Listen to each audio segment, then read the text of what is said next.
नहीं, हमको तुम्हारा मदद की जरूरत नहीं है। समझा? क्या कहना चाहता है तुम? तुम कहना। नमस्कार दोस्तों, मुंबई अंडरवर्ल्ड में हम आज बात करने जा रहे हैं एक ऐसे शख्स के बारे में जिससे कभी मुंबई थर्राती थी। खौफ के इस नाम को गरीबों का मसीहा भी कहा जाता था। दोस्तों, इसने हर वो काम किया जो गैर कानूनी था। एक समय आया जब मैगजीन के कवर पेज पर इसकी तस्वीरें छपा करती थी। कई फिल्मों में इसके कैरेक्टर को दिखाया भी गया है, यहाँ तक कि बॉलीवुड के महानायक अमिताभ बच्चन ने अपनी एक फिल्म में इसके स्टाइल को कॉपी भी किया था। आज हम बात करेंगे अपराध की दुनिया के चेहरे वरदराजन मुदरिया की। तो दोस्तों, अंत तक बने रहिए, बहुत ही इंटरेस्टिंग वीडियो है और कमेंट्स में अपनी राय जरूर बताइए। तो चलिए शुरू करते हैं। बात 1960 के दशक की है। उन दिनों मायानगरी मुंबई में हाजी मस्तान और करीम लाला का सिक्का चला करता था। वरदराजन को तो तब ये भी नहीं पता था कि कुछ समय में वह मुंबई पर राज करेगा। तमिलनाडु के तूतीकुरन से उसकी जड़ें जुड़ी थी। 1926 में वहीं उसका जन्म भी हुआ था। दोस्तों, परिवार की स्थिति खराब थी, इसी चक्कर में वह मुंबई आ गया। जिस समय हाजी मस्तान मुंबई पर डॉक पर कुली का काम करता था और मुंबई पर राज करने के सपने देख रहा था, ठीक उसी समय मुंबई के प्रसिद्ध वीटी स्टेशन पर काम करने वाला एक मद्रासी कुली भी बड़े आदमी बनने के ख्वाब देख रहा था। वीटी स्टेशन पर वरदराजन मुदरिया ने कुली का काम करना शुरू कर दिया था। स्टेशन के पास ही बिस्मिल्लाह शाह की दरगाह भी थी। दोस्तों, वरदराजन दरगाह पर गरीबों को खाना खिलाने जाया करता था। स्टेशन पर ही एक दिन उसकी मुलाकात अवैध शराब का कारोबार करने वाले लोगों से हो जाती है। वह छोटे मोटे काम से ऊब चुका था। उसे अमीर बनने की तमन्ना अब जाग चुकी थी। लालच में उसने अवैध शराब के कारोबार में कदम रख दिया। धीरे धीरे उसका रुतबा बढ़ने लगा था। दोस्तों, वह धारावी की झुग्गी झोपड़ी में रहने वाले तमिलियों के लिए मसीहा बन चुका था। अवैध शराब की तस्करी, जुआ, किडनैपिंग, रंगदारी, कॉन्ट्रैक्ट किलिंग, जमीनों पर कब्जा, इन सभी काम के लिए उसने धारावी को अपना हेडक्वार्टर बना रखा था। एक दिन उसकी मुलाकात हाजी मस्तान से हो चुकी थी। दोस्तों, हाजी मस्तान ने वरदराजन मुदरिया को करीम लाला से मिलवाया था। इसके बाद उसने गुनाहों के हर एक क्षेत्र में पैर पसारना शुरू कर दिया। 70 के दशक आते आते हाजी मस्तान ने मुंबई के इलाकों का बंटवारा कर दिया था। दोस्तों, वरदराजन के हिस्से में ईस्ट और नॉर्थ मुंबई आई थी।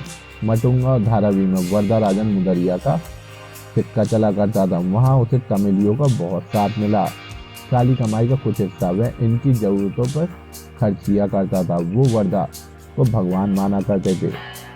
आलम यह था कि पुलिस भी उनके एरिया में जाने से डरती थी। दोस्तों, हाजी मस्तान, करीम लाला और वरदराजन मुदरिया, ये तीन मीट थे मुंबई माफिया की। अलग अलग धंधे, अलग अलग एरिया, पर फिर भी तीनों जुड़े थे, एक दूसरे से। मस्तान की तरह वर्दा को भी पता था कि पैसा कमाने के साथ साथ लोगों का विश्वास भी जीतना जरूरी है, तभी उसका धंधा आगे बढ़ सकता है। दोस्तों, जब मोरारजी देसाई ने 1952 में शराबबंदी और परमिट शुरू कर दिया, तब वर्दा को इसमें सुनहरा अवसर दिखाई दिया। उसने शराब की तस्करी शुरू कर दी थी। इसमें उसकी मदद उनके तमिल साथियों ने किया था, जिससे वह सबसे ज्यादा विश्वास करता था।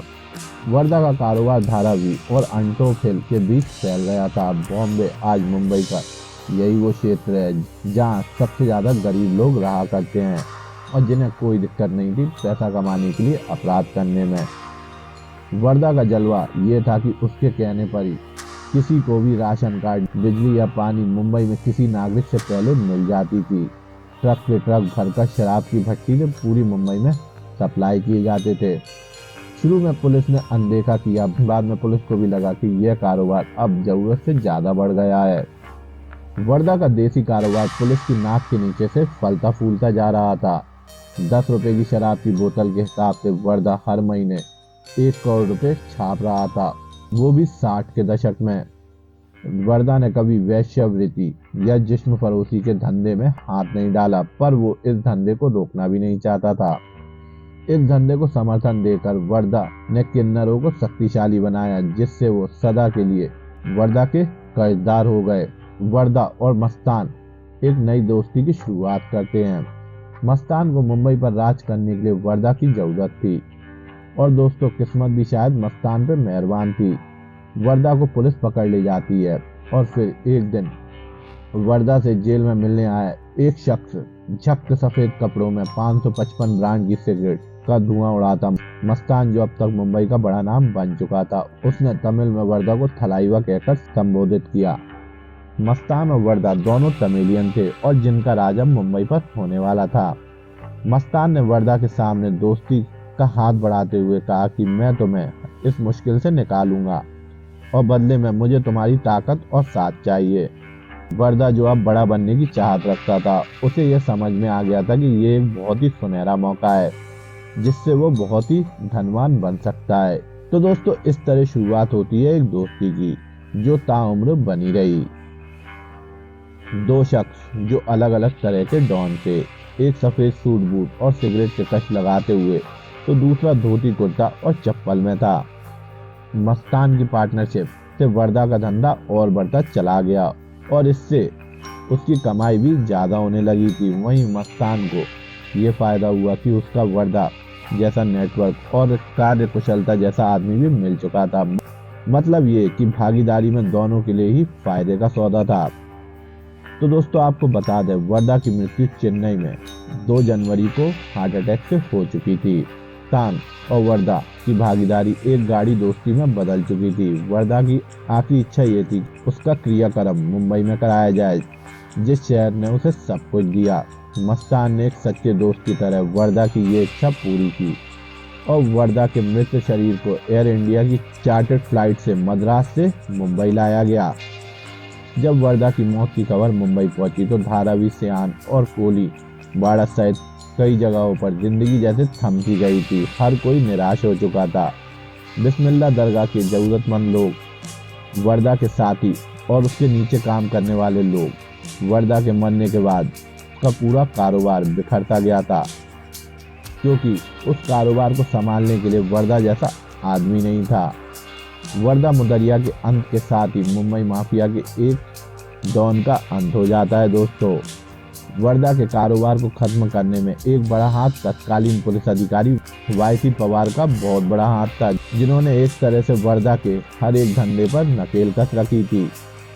आज भी वर्दा का परिवार बिस्मिल्लाह दरगाह में नियाज अदा करता है। तकरीबन 10,000 लोगों का पेट भरा जाता है और वो भी वर्दा भाई की वजह से। वर्दा राजन की जिंदगी पर कई फिल्में बन चुकी हैं। 1983 में बनी फिल्म आर्थ सत्य, जिसमें राम शेट्टी का किरदार सदाशिव ने निभाया था, वह वर्दा राजन से प्रेरित थी। 1984 में फिल्म मशाल में अमरीश पुरी ने डॉन का किरदार निभाया था। 1987 में मणिरत्न, जिसमें कमल हसन ने वर्दा राजन मुदरिया का किरदार निभाया था, और नयागन, जो एक तमिल फिल्म थी जो वर्दा राजन मुदरिया की जिंदगी से प्रेरित थी। फिर साल 1988 में फिल्म दयावान में वर्दा राजन का किरदार विनोद खन्ना ने निभाया था। अमिताभ बच्चन ने एक इंटरव्यू में खुद कहा था कि फिल्म अग्निपथ में उन्होंने कुछ डायलॉग वर्दा राजन मुदरिया के स्टाइल में बोले थे। तो दोस्तों आप मेरे को ये जरूर बताइए कि हाजी मस्तान, करीम लाला और वर्दा राजन मुदरिया, इन तीनों में से सबसे ज्यादा ताकतवर डॉन कौन सा था। इसी के साथ मैं अपनी वीडियो यहीं समाप्त करता हूँ। आशा करता हूँ ये वीडियो आपको कुछ नॉलेज देकर गई हो। ऐसी नॉलेजेबल वीडियोस के लिए मेरे channel treasure knowledge TV Hindi को लाइक एंड सब्सक्राइब कीजिए और कमेंट्स में अपनी राय जरूर बताइए। जब तक के लिए धन्यवाद। जय मां भारती।